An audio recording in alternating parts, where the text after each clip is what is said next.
Okay, awesome.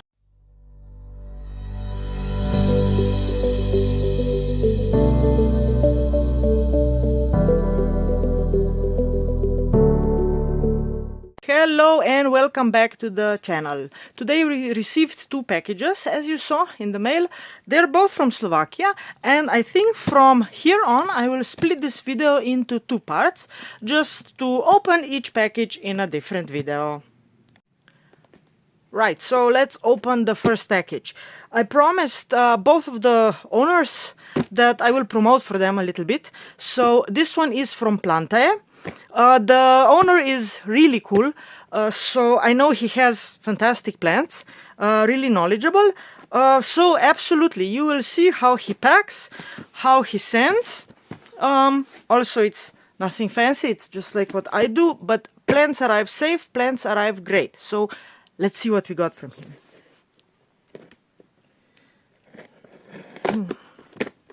Apparently getting into the habit of like every year I get something from him. Yeah, I mean he has quite a good selection, quite an amazing selection actually of Pinguiculas and Mexican pinks, and they're hybrids, which is I'm building my collection still at this point. I mean, you always need something new, right? So this is from him. Yeah, how shall we do this? You can see some tiny leaves here.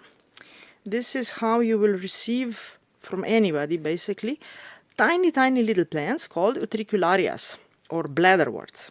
So this is Nephrophila and Geminiloba hybrid. Like this, the plant is these little stolons in here. They catch their prey, their tiny little prey, by little sacs they have on their underground parts, and above ground is just a bunch of tiny little leaves. Actually, I will show you what this type of plant looks like when they start growing a bit. And actually, if I just move the package for a sec, just to show you.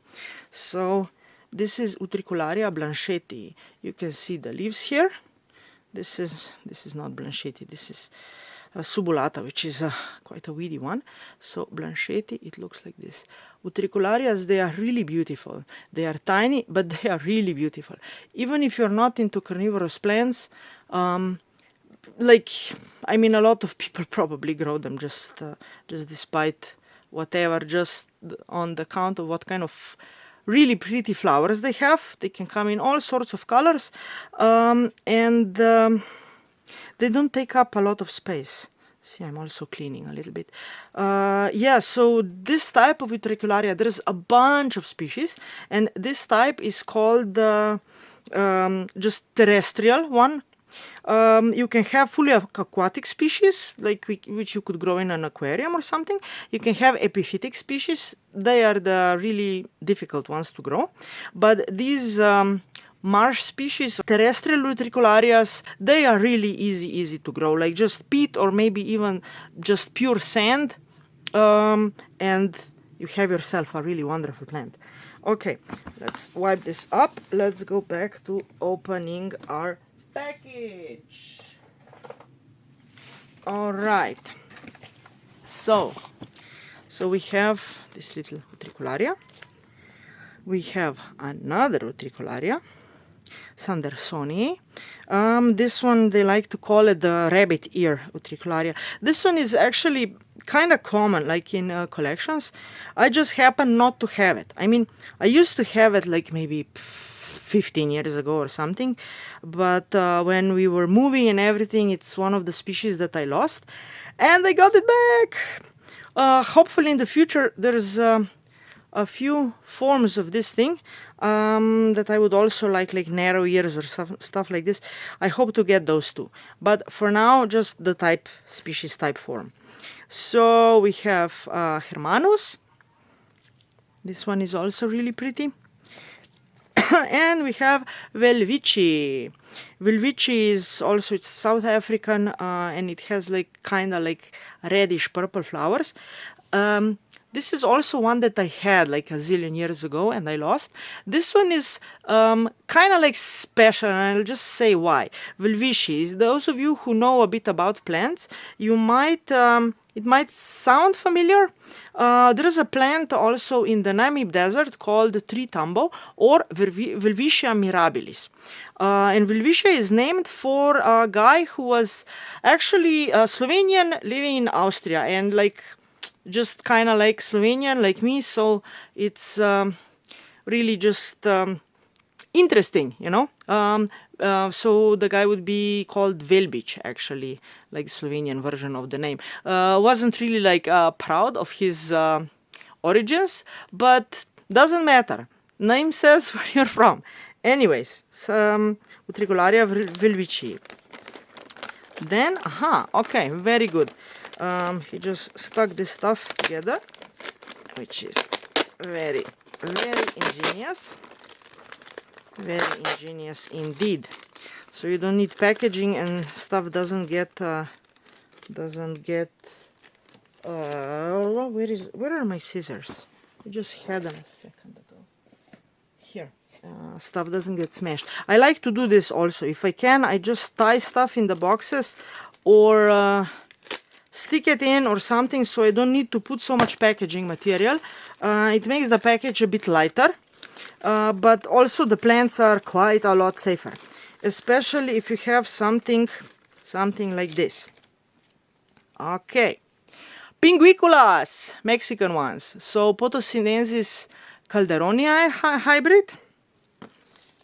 These I will plant them all out and I will show them. Mirandae. Then we have cultivar, Duhoka. This one is, I think, by BCP. I'm not sure, but I think so. Okay, Sumidera 1. This one I know he gave as a gift. He wrote to me. Cherry Blossom. And Laueana nivalis hybrid. Very nice plant. Pilosa.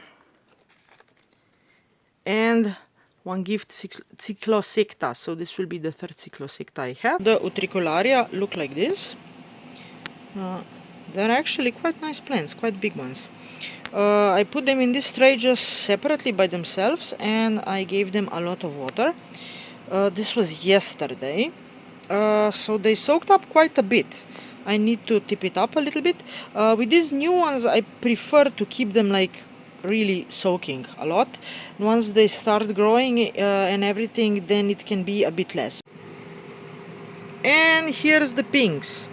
Keep in mind, I took the smallest possible plants that he had, but actually some of them are pretty big for being the smallest plants he had, so I'm pretty pleased with this.